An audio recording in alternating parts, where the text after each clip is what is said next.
Okay, here we go. We're going to adjust the valve timing, or at least check the valve timing to optimize the valve timing on this Trident engine.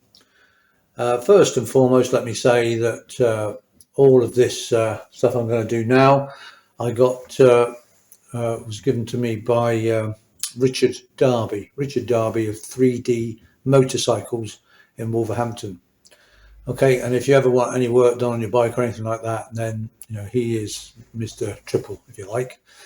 Obviously, he's very busy, but if you can get Richard to do some work on your bike for you, then he's the man to go to.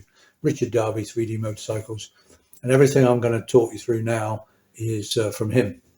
And the TR3OC, the Triumph Rocket 3 Owners Club, he wrote an article for them in their magazine Triple Echo. And so all the stuff I'm going to do now is if you join the TR3OC, you can get that information. And also I've written about it in the restoration manual. And so there's a full 2 pages, 4 pages or whatever on. So everything we're going to do now, it's all in this restoration manual as well. Okay. So what have I got? I've got 2 sort of micrometers. Is that the right word? I think so. Gauges. And I've got a degree wheel. Now the thing to note is that at the factory, what they did was they set the valve timing sort of roughly. It's like a generic timing, which isn't necessarily the perfect sort of optimum timing for a Trident engine, but it takes a while to set up, and of course they didn't have time to do it. I think they already lost money on building Tridents anyway. I mean, that's one reason why the Trident was so expensive, because of the amount of labor that goes in, because it's such an intricate engine to build. So the last thing they wanted to add to that labor by messing about trying to sort out the perfect valve timing. But of course we now have time and we can do it. So the factory timing, how far off it is optimum, is sort of random from bike to bike. It could be that the timing by chance is perfect, or it could be a way off. But because there's twin cams and the cams can be moved into different positions, that gives us the ability to alter the cam timing. Right, so we need to check the cam timing. And the sort of optimum setting is that the inlet valve should start to open 150 thou before top dead center on the sort of 3rd stroke of the engine. So so it's just fired, it's gone up, the exhaust valve's open. As it gets to the top, the exhaust valve closes and the inlet valve opens. But just before it gets to the top, the inlet valve should open, and it should open 150 thou, or start to open 150 thou before its piston gets to top dead center. So what we need to do is we're going to find top dead center and then measure when the valve starts to open, and if it's a lot less than 150 thou, then we can adjust it. If it depends how near to 150 thou it is, whether it needs adjusting. We can't go over 150 thou. Right, the first thing we've got to do though is, because we're dealing with thousandths of an inch, we have to find top dead center, which may sound simple. We say we'll just turn the engine to you and see the piston at the top, but it's not that simple, because what happens is when you turn the engine, the way the sort of piston is, when you turn the engine, the piston will go up, but then it will stay still at the top, even though you'll still turn the crankshaft. The piston won't actually move for a few thou, and then it will start to go back down again. And so exactly where on that few thou turn, when the piston's stationary at the top, where is top dead center? Because we've got to be absolutely exact for this to work. Well, of course, we don't know, so we have to measure it. So what I've done is, the real Heath Robinson this, you've never seen so many cable ties in your life, but never mind, I think it will work. We've got one micrometer. I'm saying that, I've got a feeling that's the wrong term, but never mind. And that's pointing down, and I've got a piece of lovely coat hanger wire on the end of my micrometer because the tip isn't long enough to go down, and that coat hanger wire tip you can't see, but it's resting on the top of the piston. I've adjusted it so the piston is almost at top dead center, but not quite. It's just about to get to the top, but not quite. So then I've rested the tip of that micrometer on the top of the piston, and I set it to 0. And that piston is now nearly at top dead center. I've then put a degree wheel on the crankshaft, and I've set it to 0. I don't really need to set it to 0, but it just makes life easier. When I say set it to 0, I've made up this pointer again out of coat hanger wire because it needs to be exact. I did start putting a dollop of Tipex there, but of course, depending where you're standing, you know, it moves, and we need to be absolutely accurate. So I've made this sort of pointer instead, which is much more accurate. And I've turned the degree wheel so the pointer is in line with it. It just makes life easier. What I'm going to do next is I've got my adjustable spanner on the crankshaft. I'm going to turn the crankshaft over, and I'm going to watch this dial gauge. Dial gauge, that's the word, not micrometer. I'm going to watch this dial gauge. And what's going to happen is the dial gauge is going to go up as the piston goes up. Then it's going to sort of sit still for a bit, because that's what happens with the piston. Then it's going to go back down again.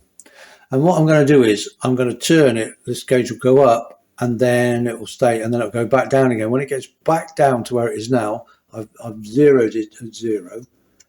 You see, I've got to be careful. There we go. Zeroed it at 0. And when it gets back down to there, then that's what I'm looking for to begin with. And then we'll see how far the degree disc has moved. And that will tell us exactly where top dead center is, but we'll come on to that in a minute. Right, first of all, let's move this. So I'm going to rotate the crankshaft forwards, and so it's going to go up. Right, the piston's going up. It's just before top dead center. Then it's hit there. Oh no, it's not there yet. Right, there. It's top dead. It's not moving now. I'm still moving. There we go. And now it's going back down. Okay, and I'm just going to keep gently moving it because I want to get it back to 0, because the piston is now going back down. Oops, that's not bad. Let's give it a little tap. There. So that's now back down to 0 exactly. Right, now let's have a look at our degree wheel, and we can see that the crankshaft has moved. I would say that's 14 degrees. Yeah. 14 degrees it's moved forward. So I know now that if I move it back 7 degrees, then that is where top dead center is, because it's gone up and back down, and it's moved 14 degrees. So I know that 7 degrees is exactly top dead center. All right. So that's what I'm going to do. We're now going to move the degree wheel backwards. The crankshaft backwards until we're on 7 degrees.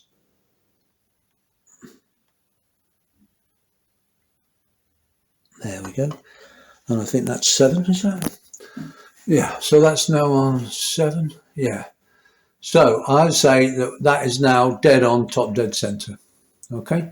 So what I'm going to do is I'm now going to loosen the degree wheel and reset it to 0. So this makes life easier because you're reading 0 all the time. And then we're going to measure, using our second dial gauge, how far before top dead center this opens. And it should be, the optimum is 150 thou. So I've set up this second dial gauge a lot better. It's bolted to the rocker boxes. This one should be bolted to the rocker boxes. I just don't have enough bits of metal in that, so I've strapped it with, because obviously you need to get it tight because we don't want the thing moving. It's giving us a false reading, but I'm pretty sure that's accurate.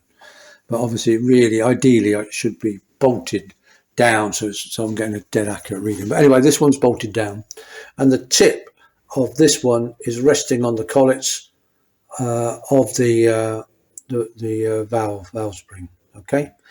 and this tappet is set to 0 clearance. All right, so it's currently 0 clearance, so there's no play, so we should be getting an exact reading. Right, so I'm going to reset this back to 0. Going to loosen this off, then turn the wheel so I know it's 0, and then we're going to move the engine backwards and see how far it is. It should be 150 thou, but we'll see. Okay, but we'll come on to that. I'm going to stop a minute. I'm going to move this degree wheel back before I forget. Okay, I've zeroed the degree wheel, and I know that that is now top dead center. So if we move the crankshaft around, which we will be doing, I can move it back to there, and I know that's exactly top dead center. Yeah. Okay. So now I'm going to move the engine backwards. I'm going to watch this dial gauge now, which I've zeroed. And what is it? We've got 10, 40, 50, 60, 70, 80, 90. Yeah, we've got 100 thou going round. So we're going to see how near to 150 thou this is before it stops moving. Okay, I'm going backwards. 10, 20, 30, 50, 60, 70, 80, 90, 100, 110, 120, 120, 130. Where are we going? 140, 145, 142. Oh my word, 148, and that's where it stops. So blimey, that's factory setting, and you couldn't be near at 150 thou if you tried. So that's on the inlet, because the piston, you know, that's now the that's not going to move any further because the valve's now fully up, fully closed. Okay, so I know that it's absolutely at optimum setting on the inlet already. That's the factory setting. Now it's purely a matter of chance how accurate the factory setting is, you see. All right, and on this one, it's absolutely spot on. It's 148 thou, and it's because you don't want to go over 150, so you couldn't get near 150 really if you tried. Now we're now going to repeat the operation on the, well, we don't have to do the top dead center, we've already done that. We're going to repeat this operation. I'm going to move the gauge onto the exhaust valve and do the same, and repeat the operation and see how close that is and whether that needs moving. Okay. We can move it. I think it's about 17 thou. I can't remember. We can adjust it 17 thou each time. So it has to be like below about 130 before we can adjust it. Anything over 130 or 135, if we adjust it, then we'll go over the 150 mark. Obviously, this one we don't adjust.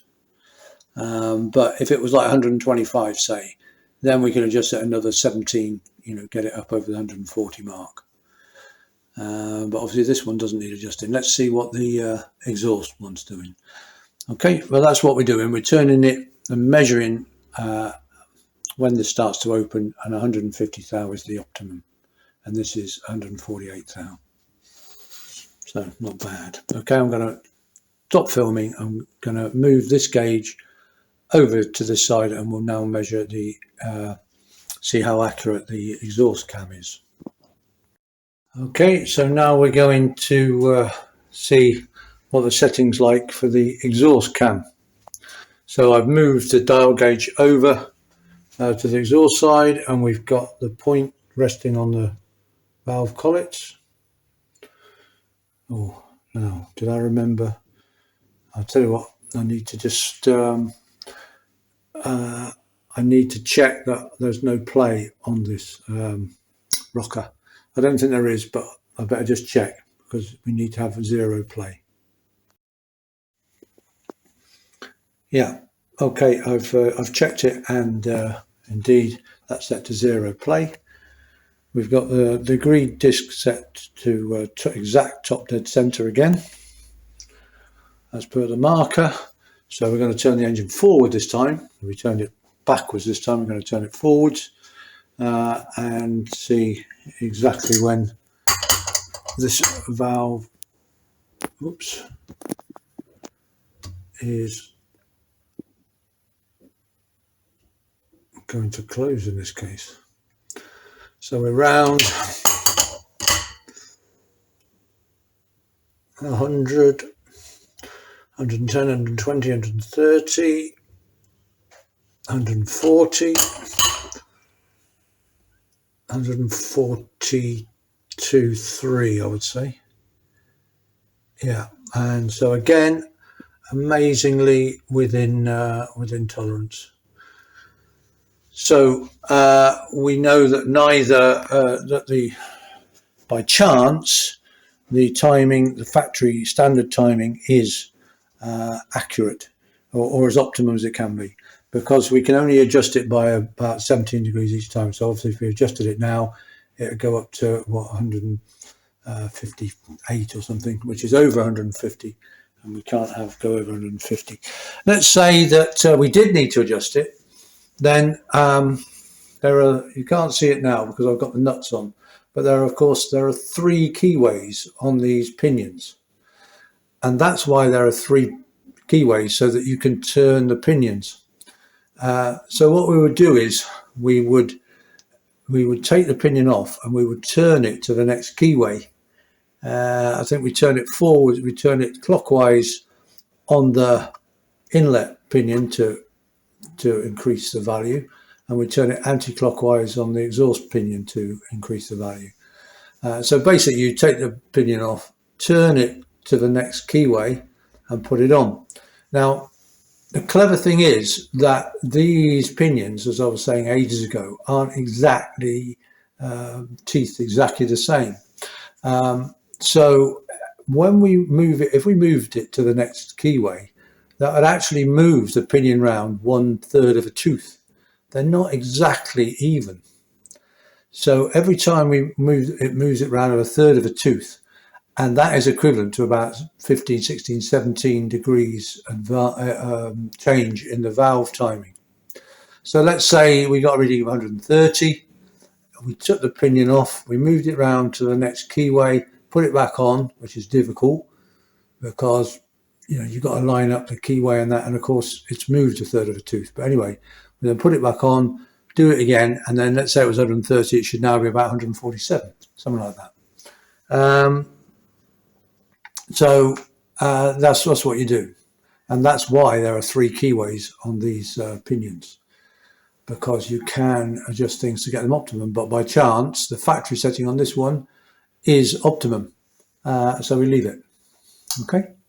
And that's how we adjust the to get maximum optimum valve timing. But as I say, it's a matter of chance, engine to engine, to put on how precise the factory, the standard setting is, and by chance in this case it's just pretty damn spot on. So there we go, we leave it.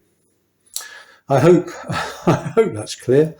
It is relatively straightforward, but the problem is trying to get exact readings.